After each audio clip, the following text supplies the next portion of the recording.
భూసేకరణ చట్టం సెక్షన్ 77 ప్రకారంగా బాధితుడు పరిహారం స్వీకరించడానికి నిరాకరించినట్లయితే లార్ అథారిటీలో జమ చేయాలి. అదొక పాయింట్.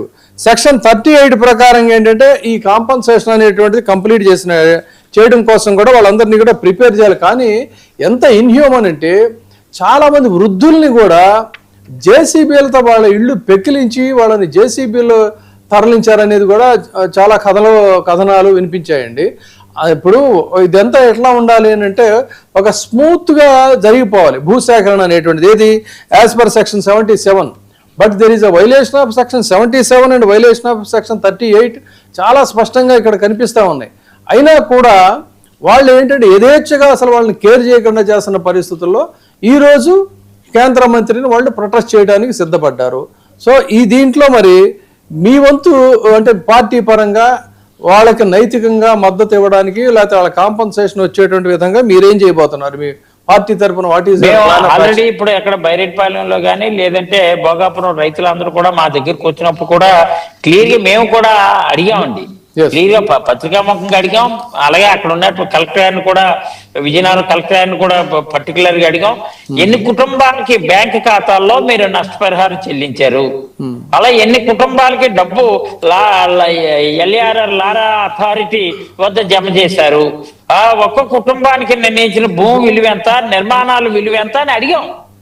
అడిగిన తర్వాతే అడిగినటువంటి విషయాలన్నీ కూడా అడిగిన తర్వాత ఏంటంటే క్లారిటీ వాళ్ళ చేత ఇది ఎంత మేము రాజకీయం చేస్తున్నాం, వైఎస్ఆర్సీపీ వాళ్ళు కావాలని రాజకీయం చేసి ఇంకా ఇది డ్రాగన్ చేస్తున్నారు. వాళ్ళు ఏదో వాళ్ళు ప్రాపర్ సమాధానం ఆన్సర్ జవాబు ఇవ్వడం చేతకాక ఈ రోజు ప్రజల మధ్య కాక పుట్టించే కార్యక్రమం చేస్తున్నారు. మేము అడుగుతుంటే వాళ్ళకి కేక వస్తుంది తప్ప అయ్యో రైతుకి ఇవ్వాల్సినటువంటి నష్టపరిహారం ఇవ్వాలనే బాధ్యత తీసుకోలేదు. 24 కుటుంబాలు అభ్యంతరాల పరిష్కారానికి గడువు ఏంటండి? 24 కుటుంబాలకి ఏమాత్రం అండి? 24 కుటుంబాలు కూర్చోబెట్టి డిస్కస్ చేస్తే షార్ట్ అవుట్ చేయలేరండి అనుకుందాం. గడువే కాదండి, పాయింట్ ఏంటంటే తర్వాత జమ చేసిన ఎప్పుడు స్వాధీనం చేసుకున్నాం? అసలు 2019లోనే భూమి స్వాధీనం చేసుకున్న తర్వాత 2024 వరకు కూడా మనం చేసి మేము జమ చేసినప్పుడు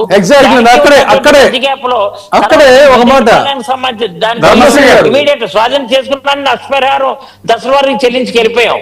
ఈ రోజు బైరెడ్పాలెంకి సంబంధించినటువంటి రైతులు కూడా 24 కుటుంబాలు ఏంటి అడుగుతుందంటే నువ్వు ఇస్తున్నటువంటి దానికి నువ్వు నష్టపరిహారం చెల్లించవలసినటువంటి ఇంకా ప్రభుత్వం, మేము దురదృష్టం వచ్చి ప్రభుత్వం దిగిపోయింది, కానీ ఈ ప్రభుత్వం వచ్చిన తర్వాత ఇంకా భూమి కొంత స్వాధీనం చేసుకున్నారు. ఎందుకంటే మనం సర్వే చేసాం, సర్వే రిపోర్ట్ ఇచ్చాం, ల్యాండ్ ఎక్విజిషన్ చేసాం.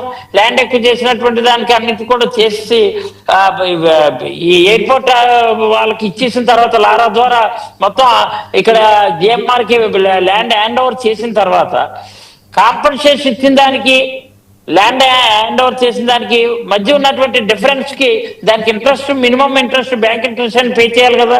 చాలా నష్టపోయారు రైతులు. అదే అడుగుతున్నాను ఇప్పుడు. కొన్ని సంవత్సరాల ముందు తీసుకున్న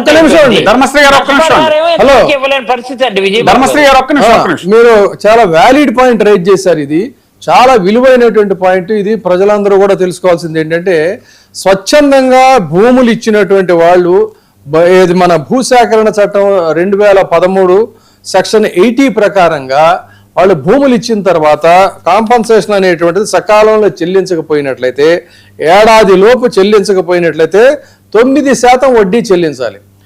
ఆ 1 year కూడా దాటిపోయినట్లయితే 15% వడ్డీ చెల్లించాలి. వాళ్ళకి అసలు పరిహారమే ఇవ్వలేదు, వడ్డీ అనేటువంటిది అసలు లేదు.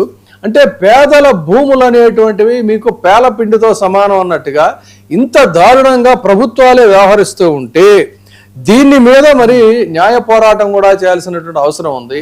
దానికి ఆ బాధితులకి మీరు వాళ్ళతో సంప్రదించారా? వాళ్ళ తరఫున ఒక లీగల్ అసిస్టెన్స్ కూడా మీరు ఇవ్వడానికి ఆలోచనలు ఏమైనా చేస్తున్నారా? సార్ అంటే మేము ఫస్ట్ యాక్చువల్ లీగల్ గా ఎప్పుడో మేము తీసుకున్న అక్కడ ముసలి వాళ్ళని మొత్తం